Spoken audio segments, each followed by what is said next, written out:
نحمدہ ونصلی علی رسولہ الکریم فاعوذ باللہ من الشیطان الرجیم بسم اللہ الرحمن الرحیم۔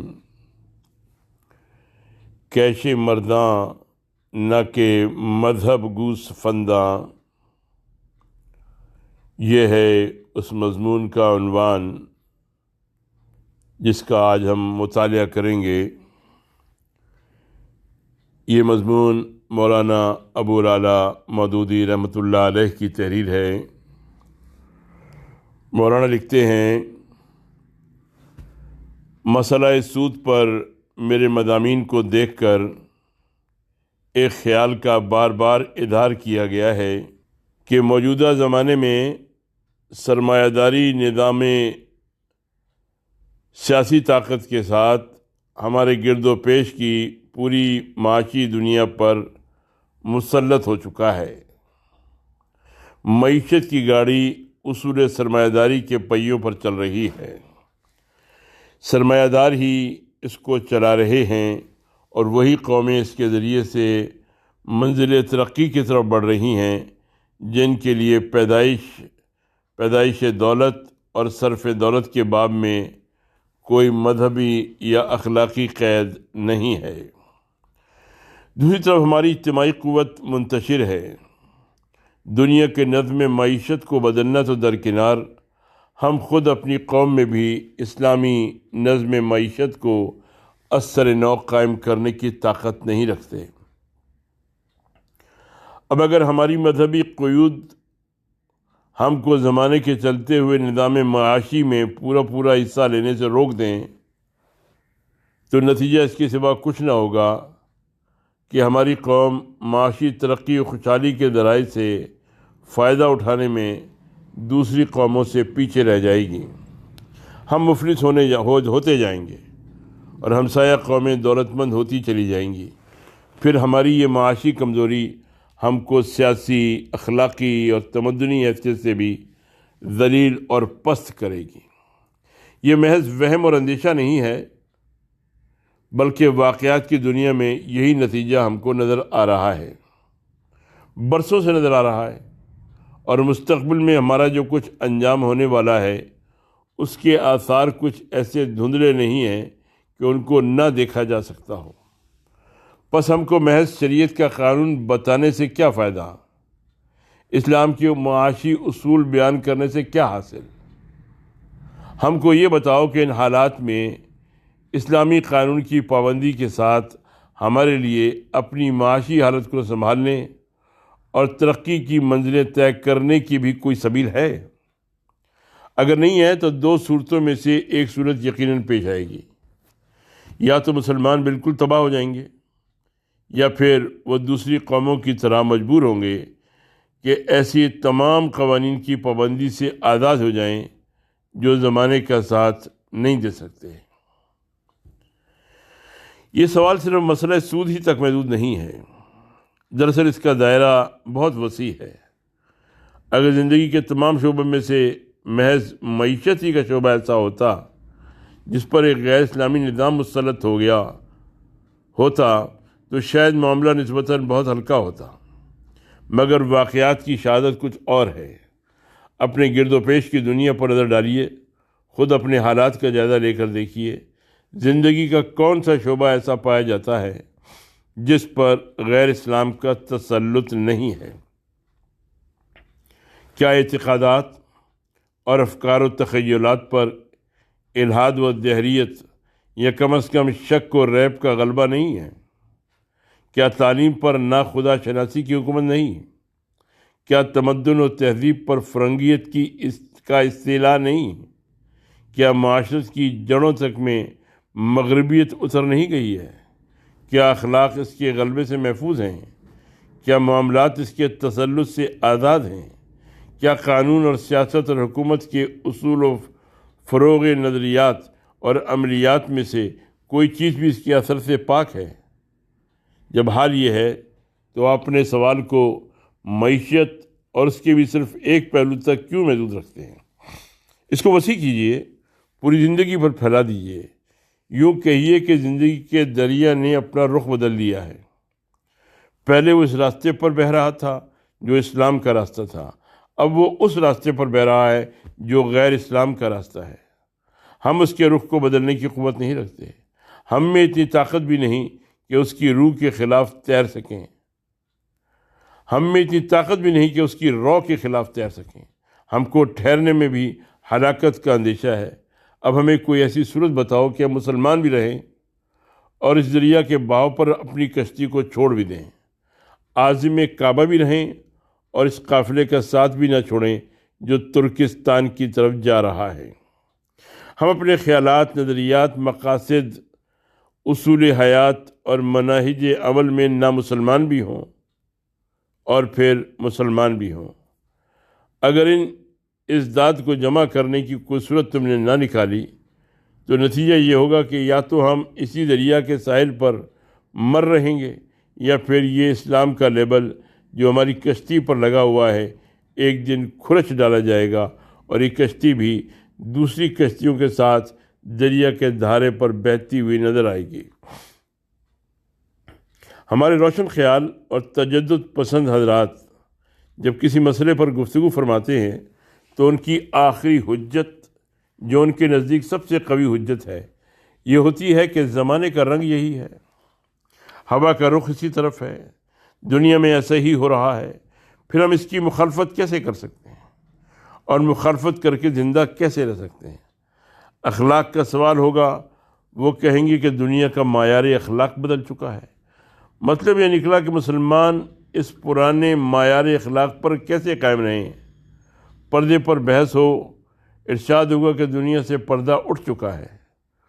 مراد یہ ہوتی ہے کہ جو چیز دنیا سے اٹھ چکی ہے اس کو مسلمان کیسے نہ اٹھائیں۔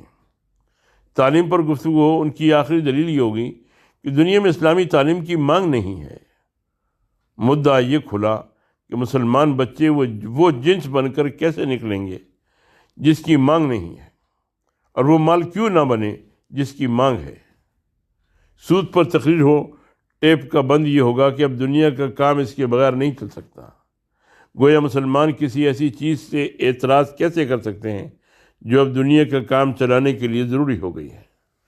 غرض یہ کہ تمدن، معاشرت، اخلاق، تعلیم، معیشت، قانون، سیاست اور زندگی کے دوسرے شعبوں میں سے جس شعبے میں بھی وہ اصول اسلام سے ہٹ کر فرنگیت کا اتباع کرنا چاہتے ہیں اس کے لیے زمانے کا رنگ اور ہوا کا رخ اور دنیا کی رفتار وہ آخری جو حجت ہوتی ہے جو اس تقلید مغربی یا در حقیقت اس جزوی ارتداد کا جواز پر برہان قاطع سمجھ کر پیش کی جاتی ہے، اور خیال کیا جاتا ہے کہ امارت اسلامی کے اجزاء میں سے ہر اس جز کو ساقط کر دینا فرض ہے جس پر اس دلیل سے حملہ کیا جائے۔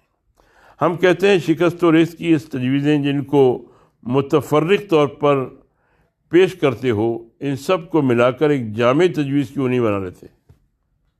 مکان کی ایک ایک دیوار، ایک ایک کمرے اور ایک ایک لان کو گرانے کی علیحدہ علیحدہ تجویزیں پیش کرنے اور ہر ایک پر فردن بحث کرنے میں فضول وقت ضائع ہوتا ہے۔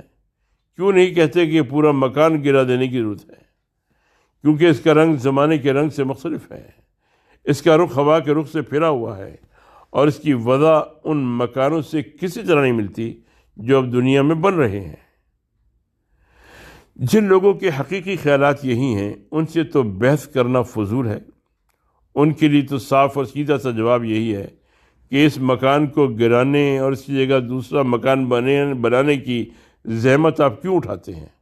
جو دوسرا خوش وضع، خوش نما، خوش رنگ مکان آپ کو پسند آئے اس میں تشریف لے جائیے۔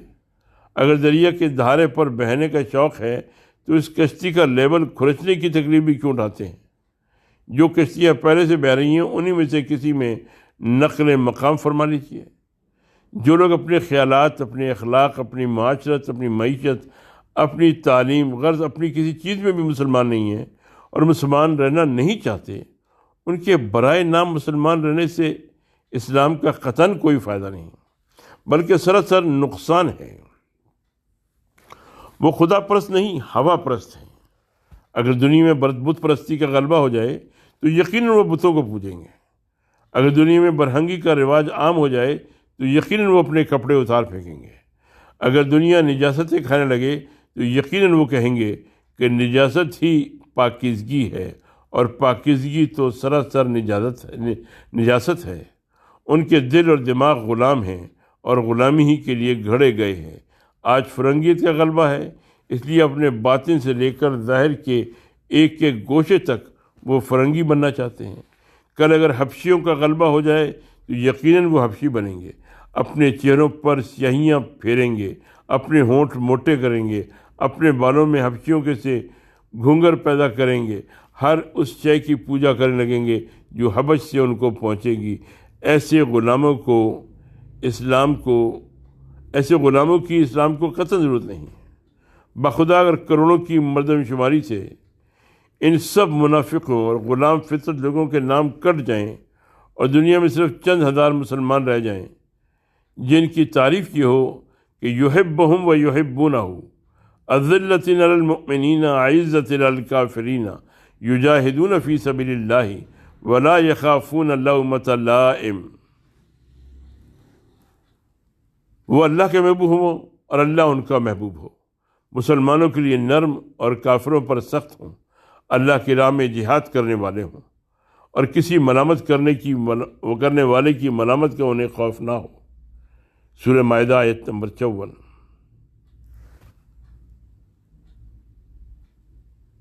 تو اسلام اب سے بدرجہ زیادہ طاقتور ہوگا، اور ان کروڑوں کا نکل جانا اس کے حق میں ایسا ہوگا جیسے کسی مریض کے جسم سے پیپ اور کش لہو نکل جائیں۔ نخشیٰ ان تصیبنا دائرہ، سورہ مائدہ کی آیت نمبر 52 ارشاد ہے، کہتے ہیں کہ ہم کو خوف ہے کہ ہم پر مصیبت آ جائے گی۔ یہ آج کوئی نئی آواز نہیں ہے، بہت پرانی آواز ہے جو منافقوں کی زبان سے بلند ہوتی رہی ہے۔ یہی آواز نفاق کی اس بیماری کا پتہ دیتی ہے جو دلوں میں چھپی ہوئی ہے۔ اسی آواز کو بلند کرنے والے ہمیشہ مخالفین اسلام کے کیمپ کی طرف لپکتے رہے ہیں۔ ہمیشہ سے انہوں نے اللہ کی قائم کی ہوئی حدوں کو پاؤں کی بیڑیاں اور گلے کا طوق ہی سمجھا ہے۔ ہمیشہ سے ان کو احکام خدا اور رسول کا اتباع گراں ہی گزرتا رہا ہے۔ اطاعت میں جان و مال کا زیاں اور نافرمانی میں حیات دنیا کی ساری کامرانیاں ہمیشہ سے ان کو نظر آتی رہی ہیں۔ بس ان کی خاطر خدا کی شریعت کو نہ ابتدا میں بدلا گیا تھا، نہ بدلا جا سکتا ہے، اور نہ کبھی بدلا جائے گا۔ یہ شریعت بزدلوں اور نامردوں کے لیے نہیں اتری ہے، نفس کے بندوں اور دنیا کے غلاموں کے لیے نہیں اتری ہے۔ ہوا کے رخ پر اڑنے والے خش و خاشاک اور پانی کے بہاؤ پر بہنے والے حشرات الارض اور ہر رنگ میں رنگ جانے والے بے رنگوں کے لیے نہیں اتری ہے۔ یہ شریعت ان بہادر شیروں کے لیے اتری ہے جو ہوا کا رخ بدل دینے کا عزم رکھتے ہوں، جو دریا کی روانی سے لڑنے اور اس کے بہاؤ کو پھیر دینے کی ہمت رکھتے ہوں، جو صبغت اللہ کو دنیا کے ہر رنگ سے زیادہ محبوب رکھتے ہوں اور اسی رنگ میں تمام دنیا کو رنگ دینے کا حوصلہ رکھتے ہوں۔ مسلمان جس کا نام ہے وہ دریا کے بہاؤ پر بہنے کے لیے پیدا ہی نہیں کیا گیا۔ اس کی آفرینش کا تو مقصد ہی یہ ہے کہ زندگی کے دریا کو اس راستے پر رواں کر دے جو اس کے ایمان و اعتقاد میں راہ راست ہے، صراط مستقیم ہے۔ اگر دنیا نے اپنا راستہ رخ اس راستے سے بدل پھیر دیا ہے تو اسلام کے دعوے میں وہ شخص جھوٹا ہے جو اس بدلے ہوئے رخ پر بہنے کے لیے راضی ہو جائے۔ حقیقت میں جو سچا مسلمان ہے وہ اس غلط رو دریا کی رفتار سے لڑے گا، اس کا رخ پھیرنے کی کوشش میں اپنی پوری قوت صرف کر دے گا۔ کامیابی اور ناکامی کی اس کو قطعاً پروانہ ہوگی۔ وہ ہر اس نقصان کو گوارا کر لے گا جو اس لڑائی میں پہنچنے یا پہنچ سکتا ہو۔ حتیٰ کہ اگر دریا کی روانی سے لڑتے لڑتے اس کے بازو ٹوٹ جائیں، اس کے جوڑ بند ڈھیلے ہو جائیں اور پانی کی موجیں اس کو نیم جان کر کے کسی کنارے پر پھینک دیں، تب بھی اس کی روح ہرگز شکست نہ کھائے گی۔ ایک لمحے کے لیے بھی اس کے دل میں اپنی ظاہری نامرادی پر افسوس یا دریا کی رو پر بہنے والے کافروں یا منافقوں کی کامرانیوں پر رشک کا جذبہ راہ نہ پائے گا۔ قرآن تمہارے سامنے ہے، انبیاء علیہ السلام کی سیرتیں تمہارے سامنے ہیں، ابتدا سے لے کر آج تک کے علمبرداران اسلام کی زندگیاں تمہارے سامنے ہیں۔ کیا ان سب سے تم کو یہی تعلیم ملتی ہے کہ ہوا جدھر اڑاتے ادھر اڑتے جاؤ؟ پانی جدھر بہاتے ادھر بہائے جاؤ، پانی جدھر بہائے ادھر بہائے جاؤ، زمانہ جو رنگ اختیار کرے اسی رنگ میں رنگ جاؤ۔ اگر مدعا یہی ہوتا تو کسی کتاب کے نزول اور کسی نبی کی بعثت کی ضرورت ہی کیا تھی؟ ہوا کی موجیں تمہاری ہدایت کے لیے اور حیات دنیا کا بہاؤ تمہاری رہنمائی کے لیے اور زمانے کی نرنگیاں تمہاری گرگٹ کی روش سکھانے کے لیے کافی تھیں۔ خدا نے کوئی کتاب ایسی ناپاک تعلیم دینے کے لیے نہیں بھیجی اور نہ اس غرض کے لیے کوئی نبی مبعوث کیا۔ اس ذات حق کی طرف سے تو جو پیغام بھی آیا ہے اس لیے آیا ہے کہ دنیا جن غلط راستوں پر چل رہی ہے ان سب کو چھوڑ کر ایک سیدھا راستہ مقرر کرے، اس کے خلاف جتنے راستے ہیں ان کو مٹائے اور دنیا کو ان سے ہٹانے کی کوشش کرے، ایمانداروں کی ایک جماعت بنائے جو نہ صرف خود اس راستے پر چلیں بلکہ دنیا کو بھی اس کی طرف کھینچ لانے کی کوشش کریں۔ انبیاء علیہ السلام اور ان کے متبعین نے ہمیشہ اسی غرض کے لیے جہاد کیا ہے، اس جہاد میں اذیتیں اٹھائی ہیں، نقصان برداشت کیے ہیں اور جانیں دی ہیں۔ ان میں سے کسی نے مصائب کے خوف یا منافع کی لالچ سے رفتار زمانہ کو کبھی اپنا مقتدا نہیں بنایا ہے۔ اب اگر کوئی شخص یا کوئی گروہ ہدایت آسمانی کے بتائے ہوئے راستے پر چلنے میں نقصان اور مشکلات اور خطرات دیکھتا ہے اور ان سے خوفزدہ ہو کر کسی ایسے راستے پر جانا چاہتا ہے جس پر چلنے والے اس کو خوشحال، کامیاب اور سربلند نظر آتے ہیں تو وہ شوق سے اپنے پسندیدہ راستے پر جائے، مگر وہ بزدل اور حریص انسان اپنے نفس کو اور دنیا کو یہ دھوکہ دینے کی کوشش کیوں کرتا ہے کہ وہ خدا کی کتاب اور اس کے نبی کے بتائے ہوئے طریقے کو چھوڑ کر بھی اس کا پیرو ہے؟ نافرمانی خود ایک بڑا جرم ہے، اس پر جھوٹ اور فریب اور منافقت کا اضافہ کر کے آخر کیا فائدہ اٹھانا مقصود ہے؟ یہ خیال کہ زندگی کا دریا جس رخ پر بہہ گیا ہے اس سے وہ پھیرا نہیں جا سکتا عقلاً بھی غلط ہے، اور تجربہ و مشاہدہ بھی اس کے خلاف گواہی دیتا ہے۔ دنیا میں ایک نہیں سینکڑوں انقلاب ہوئے ہیں اور ہر انقلاب نے اس دریا کے رخ کو بدلا ہے۔ اس کی سب سے زیادہ نمایاں مثال خود اسلامی میں موجود ہے۔ محمد صلی اللہ علیہ وسلم جب دنیا میں تشریف لائے تو زندگی کا یہ دریا کس رخ پر بہہ رہا تھا؟ کیا تمام دنیا پر کفر و شرک کا غلبہ نہ تھا؟ کیا استبداد اور ظلم کی حکومت نہ تھی؟ کیا انسانیت کو طبقات کی ظالمانہ تقسیم نے داغدار نہ بنا رکھا تھا؟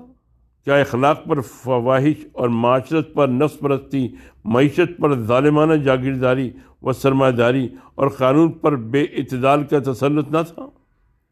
مگر ایک تن واحد نے اٹھ کر تمام دنیا کو چیلنج دے دیا، تمام ان غلط خیالات اور غلط طریقوں کو رد کر دیا جو اس وقت دنیا میں رائج تھے۔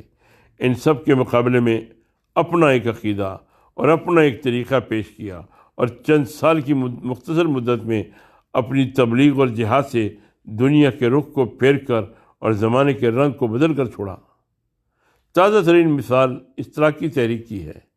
19ویں صدی میں سرمایہ داری کا تسلط اپنی انتہا کو پہنچ چکا تھا۔ کوئی بزدل مرغ بادنما اس وقت یہ تصور بھی نہ کر سکتا تھا کہ جو نظام ایسی ہولناک سیاسی اور جنگی قوت کے ساتھ دنیا پر مسلط ہے اس کو الٹ دینا بھی ممکن ہے۔ مگر انہی حالات میں ایک شخص کارل مارکس نامی اٹھا اور اس نے اشتراکیت کی تبلیغ شروع کی۔ حکومت نے اس کی مخالفت کی، وطن سے نکالا گیا، ملک کی خاک چھانتا پھرا، تنگ دستی اور مصیبت سے دوچار ہوا، مگر مرنے سے پہلے اشتراکیوں کی ایک طاقتور جماعت پیدا کر گیا جس نے 40 سال کے اندر نہ صرف روس کی سب سے زیادہ خوفناک طاقت کو الٹ کر رکھ دیا بلکہ تمام دنیا میں سرمایہ داری کی جڑیں ہلا دیں اور اپنا ایک معاشی اور تمدنی نظریہ اس قوت کے ساتھ پیش کیا کہ آج دنیا میں اس کے متبعین کی تعداد روز بروز بڑھتی چلی جا رہی ہے اور ان ممالک کے قوانین بھی اس سے متاثر ہو رہے ہیں جن پر سرمایہ داری کی حکومت گہری جڑوں کے ساتھ جمی ہوئی ہے۔ مگر انقلاب یا ارتقاء ہمیشہ قوت ہی کے اثر سے رونما ہوا ہے، اور قوت ڈھل جانے کا نام نہیں ہے، ڈھال دینے کا نام ہے۔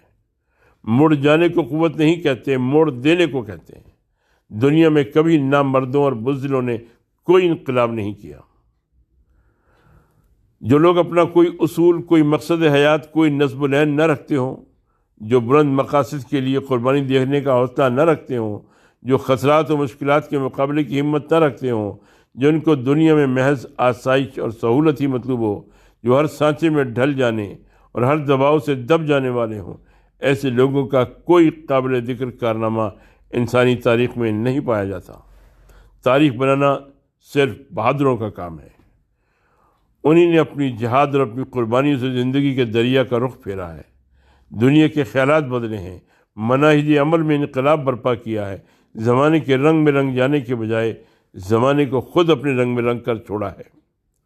بس یہ نہ کہو کہ دنیا جس راستے پر جا رہی ہے اس سے وہ پھیری نہیں جا سکتی، اور زمانے کی جو روش ہے اس کا اتباع کیے بغیر چارہ نہیں ہے۔ مجبوری کا جھوٹا دعویٰ کرنے کے بجائے تم کو خود اپنی کمزوری کا سچا اعتراف کرنا چاہیے، اور جب تم اس کا اعتراف کر لو گے تو تم کو یہ بھی تسلیم کرنا پڑے گا کہ کمزور کے لیے دنیا میں نہ کوئی مذہب ہو سکتا ہے، نہ کوئی اصول اور نہ کوئی ضابطہ۔ اس کو تو ہر زور آور سے دبنا پڑے گا، ہر طاقتور کے آگے جھکنا پڑے گا۔ وہ کبھی اپنی کسی اصولی اور کسی ضابطے کا پابند نہیں ہو سکتا، وہ کبھی اپنے کسی اصول اور کسی ضابطے کا پابند نہیں ہو سکتا۔ اگر کوئی مذہب اس کے لیے اپنے اصول بدلتا چلا جائے تو وہ سرے سے کوئی مذہب ہی نہ رہے گا۔ یہ بھی ایک دھوکہ ہے کہ اسلام کی قیود تمہاری خوشحالی اور ترقی میں مانے ہیں۔ آخر تم اسلام کی کس قید کی پابندی کر رہے ہو؟ کون سی قید ہے جس سے تم آزاد نہیں ہوئے، اور کون سی حد ہے جس کو تم نے نہیں توڑا؟ تم کو جو چیزیں تباہ کر رہی ہیں ان میں سے کس کی اجازت اسلام نے تم کو دی تھی؟ تم تباہ ہو رہے ہو اپنی فضول خرچیوں سے، جن کے لیے کروڑوں روپیہ سالانہ کا سود تمہاری جیبوں سے ساہوکاروں کے خزانوں میں دیا جا رہا ہے، اور کروڑوں روپے کی جائیدادیں تمہارے قبضے سے نکلتی جا رہی ہیں۔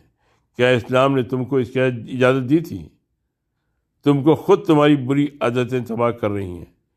اس مفلسی کی حالت میں بھی سنیما اور کھیل تماشے تمہاری آبادی سے بھرے رہتے ہیں۔ تم میں کا ہر شخص لباس اور زینت و آرائش کے سامانوں پر اپنی حیثیت سے زیادہ خرچ کرتا ہے۔ تمہاری جیبوں سے ہر مہینے لاکھوں کا روپیہ بیہودہ رسموں اور نمائشی افعال اور جاہلانہ اشغال میں صرف ہو جاتا ہے۔ ان میں سے کس کو اسلام نے تمہارے لیے حلال کیا تھا؟ سب سے بڑی چیز جس نے تم کو تباہ کر دیا ہے وہ ادائے زکوٰۃ میں غفلت اور آپس کی معاونت سے بے پرواہی ہے۔ کیا اسلام نے یہ چیز تم پر فرض نہ کی تھی؟ بس حقیقت یہ ہے کہ تمہاری معیشت کی بربادی اسلامی قیود کی پابندی کا نتیجہ نہیں بلکہ ان سے آزادی کا نتیجہ ہے۔ رہی ایک سود کی پابندی تو وہ بھی کہاں قائم ہے؟ کم از کم 95% مسلمان بغیر کسی حقیقی مجبوری کے سود پر قرض لیتے ہیں۔ کیا اسلامی احکام کی پابندی اسی کا نام ہے؟ مالدار مسلمانوں میں سے بھی ایک بڑا حصہ کسی نہ کسی شکل میں سود کھا ہی رہا ہے۔ باقاعدہ ساہوکاری نہ کی تو کیا ہوا؟ بینک اور بیمہ اور سرکاری بانڈز اور پروویڈنٹ فنڈز کا سود تو اکثر و بیشتر مالدار مسلمان کھاتے ہیں۔ پھر وہ حرمت سود کی قید کہاں ہے جس پر تم اپنی معاشی خستہ حالی کا الزام رکھتے ہو؟ عجیب پرلطف استدلال ہے کہ مسلمانوں کی عزت اور قومی طاقت کا مدار دولت مندی پر ہے اور دولت کا مدار سود کے جواز پر ہے۔ معلوم ہوتا ہے کہ ان لوگوں کو ابھی تک یہی خبر نہیں کہ عزت اور طاقت کا مدار دراصل ہے کیا اور کس چیز پر ہے۔ محض دولت ہرگز وہ چیز نہیں ہے جو کسی قوم کو معزز اور طاقتور بناتی ہو۔ تمہارا ایک ایک شخص اگر لکھ پتی اور کروڑ پتی بن جائے مگر تم میں کریکٹر کی طاقت نہ ہو تو یقین رکھو کہ دنیا میں تمہاری کوئی عزت نہ ہوگی۔ بخلاف اس کے اگر تم میں در حقیقت اسلامی سیرت موجود ہو، تم صادق اور امین ہو، لالچ اور خوف سے پاک ہو، اپنے اصول میں سخت اور اپنے معاملات میں کھرے ہو، حق کو حق اور فرض کو فرض سمجھنے والے ہو، حرام و حلال کی تمیز کو ہر حال میں ملحوظ رکھنے والے ہو، اور تم میں اتنی اخلاقی قوت موجود ہو کہ کسی نقصان کا خوف اور کسی فائدے کی طمع تم کو راستے سے نہ ہٹا سکے اور کسی قیمت پر تمہارا ایمان نہ خریدا جا سکے، تو دنیا میں تمہاری ساکھ قائم ہو جائے گی، دلوں میں تمہاری عزت بیٹھ جائے گی، تمہاری بات کا وزن لکھ پتی کی پوری دولت سے زیادہ ہوگا۔